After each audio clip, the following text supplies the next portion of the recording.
یہ روزے کی جتنی فضیلت ہے یاد رکھیے یہ ایمان خالص کے ساتھ ہے، توحید اختیار کرنے، شرک چھوڑنے، طاغوتوں کا کفر کرنے۔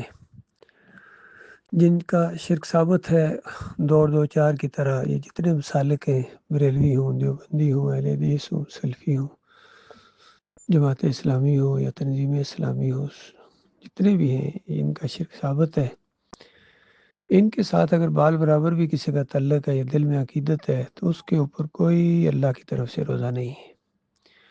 یہ بالکل بات کان کھول کے سن لی جائے اور آگے پہنچاؤ اس کو جہاں جہاں تک یہ موقع ملے،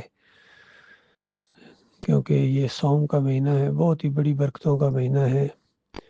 اللہ تعالیٰ کی رحمت بہت ہی گویا جوش میں ہوتی ہے، اس کے اندر طغیانی آئی ہوتی ہے، طوفان آئے ہوتے ہیں مالک کی رحمت میں، اور یہ مشروط ہے ایمان خالص کے ساتھ۔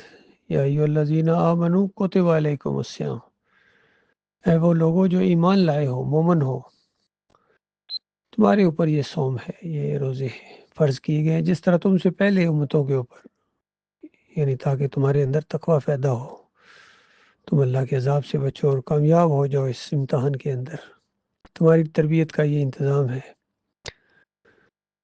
پھر نبی علیہ السلام نے فرمایا کہ من صام رمضان ایمان و احتساب، جس نے یہ رمضان کے مہینے میں صوم رکھے، روزے رکھے، ایمان و احتساب، کتنا زور دیا گیا ہے، ایمان کے ساتھ اور احتساب کے ساتھ۔ ایمان اس کا بالکل کھرا ہو، اس کے اندر بال برابر شرک نہ ہو، نہ تعویذ گنڈا پہنتا ہو، نہ واسطے وسیلے کا قائل ہو، بے حق فلاں بے حرمت فلاں کا قائل نہ ہو، اور عرس اور میلے کرنے والا نہ ہو، چادریں چڑھانے والا نہ ہو، جمہوریت کے مشرکانہ نظام میں حصہ لینے والا نہ ہو، صوفیزم کا دلدادہ نہ ہو، وحدت الوجود کو ثابت نہ کرتا رہے ڈاکٹر اسرار کی طرح، اور پھر مشرکوں کے پیچھے نمازیں نہ پڑھے علی انجینئر کی طرح۔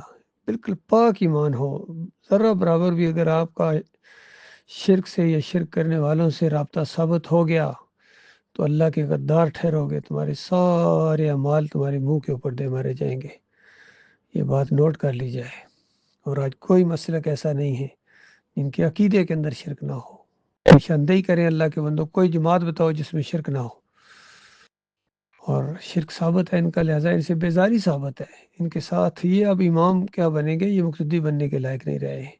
اس وجہ سے امت مسلموں کو پوری دنیا میں ذلیل و خوار کیا جا رہا ہے، مار پڑ رہی ہے، اپنے بھی مارتے ہیں اور بیگانے بھی مارتے ہیں، اندر والے بھی مارتے ہیں اور باہر والے بھی مارتے ہیں۔ اللہ تعالیٰ غور و فکر کرنے کی توفیق عطا فرمائے۔